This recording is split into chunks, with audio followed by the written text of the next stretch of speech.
వారంతా జైల్లో ఉన్న ఖైదీలు. కొన్ని నెలలుగా శిక్షను అనుభవిస్తున్నారు. బెయిల్‌పై ఇంటికి వెళ్ళింది లేదు, భర్తలను కలిసింది లేదు. అయినా కానీ 196 మంది పిల్లలకు జన్మనిచ్చారు వెస్ట్ బెంగాల్ మహిళా ఖైదీలు.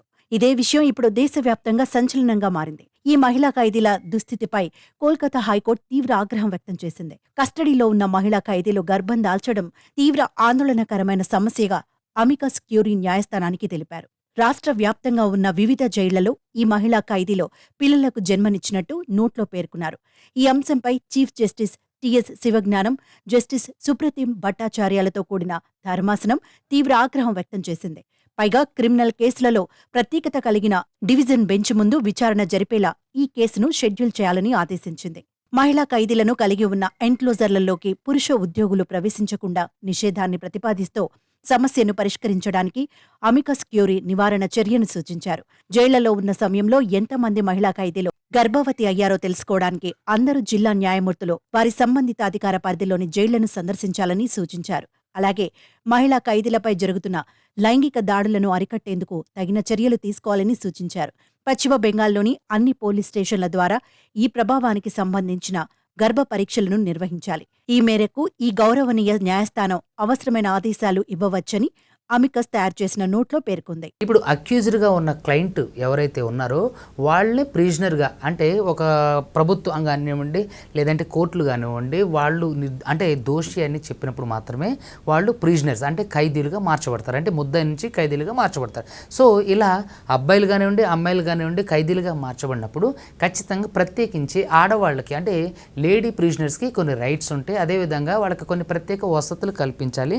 అది గవర్నమెంట్ యొక్క బాధ్యత. అయితే ఈ లేడీ ప్రిజనర్స్ యొక్క జైల్లో ఖచ్చితంగా సిబ్బంది అనేవాళ్ళు ఎవరైతే ఉన్నారో వాళ్ళు, అది వంట దగ్గర చేసే వాళ్ళ దగ్గర నుంచి కానివ్వండి లేదంటే గ్రౌండ్ స్థాయిలో పనిచేసేటువంటి ఆఫీసర్స్ కానివ్వండి, కానిస్టేబుల్స్ కానివ్వండి, వాళ్ళందరూ కూడా అబ్బాయిలే ఉండడానికి చూసుకోవడం వల్ల చాలా వరకు వాళ్ళకి అంటే వాళ్ళ రైట్స్కి అదేవిధంగా వాళ్ళ భద్రతకి గోప్యం ఉన్నట్టు మనం చెప్పుకోవచ్చు. లేడీ ప్రిజనరీస్ ఉన్నటువంటి ఆ సర్వైండింగ్ ఏరియాల్లో సిబ్బంది కానివ్వండి, అది మేలు అంటే మగజాతికి సంబంధించిన అబ్బాయిలు కానివ్వండి ఎవరైనా సరే ప్రిజనర్స్కి సంబంధించిన జైల్లో ఉండడానికి వీల్లేదు.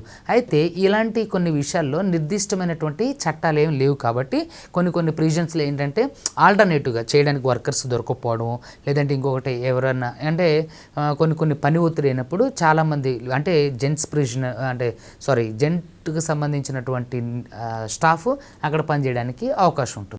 ఈ విషయం సంచలనంగా మారడంతో జైళ్లలో మహిళా ఖైదీల భద్రతపై ఇతర న్యాయవాదులు కూడా ఆందోళన వ్యక్తం చేస్తున్నారు.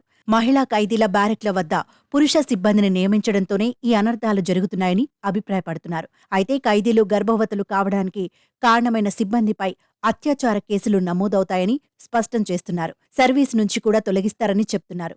బాధిత మహిళలకు చట్టాల ప్రకారం కాంపెన్సేషన్ లభిస్తుందంటున్నారు. ప్రిజనర్స్ యాక్ట్ ప్రకారం వాళ్లకు రక్షణ కల్పించాలని స్పష్టం చేస్తున్నారు. ఆర్టికల్ 14 అంటే చట్టం ముందు అందరూ సమానం అనే ఒక ధోరణి ఏదైతే ఉందో అది అందరికీ వర్తిస్తుంది. వాళ్ళు ఎవరైనా సరే ప్రిజనర్స్ అంటే ఎవరైతే ఖైదీలుగా ఉన్నటువంటి స్త్రీలు ఉన్నారో వాళ్ళపైన లైంగిక చర్యలు జరిపితే అది ఖచ్చితంగా రేప్ కిందకే వస్తుంది. అది ఏంటి ఖచ్చితంగా ప్రివెంటివ్ సెక్షన్స్ కాబట్టి ఏవైతే ఈ ప్రిజన్స్ ఉన్నారో ఈ లేడీ ప్రిజనర్స్ పైన ఎవరైతే స్టాఫ్ కానివ్వండి లేదంటే అదేవిధంగా పోలీస్ ఆఫీసర్స్ కానివ్వండి ఎవరైనా లైంగిక చర్యలకు పాల్పడ్డట్టయితే వాళ్ళ మీద కూడా హత్యాచార చట్టం కింద వాళ్ళని శిక్షించడం జరుగుతుంది. అదేవిధంగా పోలీసు ఉన్నతాధికారులు కానివ్వండి పోలీస్ కానిస్టేబుల్స్ కానివ్వండి ఎవరైనా ఒకవేళ లేడీ ప్రిజనర్స్ పైన లైంగిక చర్యలు జరిపితే ఆమెను విక్టిమ్గానే తీసుకొని ఇతన్ని అక్యూజ్డ్గా యాడ్ చేస్తూ రిమూవ్ ఫ్రమ్ సర్వీస్ చేస్తూ అదేవిధంగా ఏదైతే అత్యాచార నిరోధక చట్టం ఉందో అత్యాచార చట్టం పైన అతన్ని అంటే శిక్షించడం జరుగుతుంది. అదేవిధంగా ఎవరైతే విక్టిమ్ విమెన్ ఉన్నారో ఆమెకు సంబంధించినటువంటి రైట్స్ ప్రకారం అంటే ప్రభుత్వం నుంచి వచ్చినటువంటి ఎక్స్గ్రేషియాతో పాటుగా ఆమెకి అంటే పడ్డ శిక్షలో కొంత మినహాయింపు ఇవ్వడం అనేది ఉంటుంది యూజువల్గా.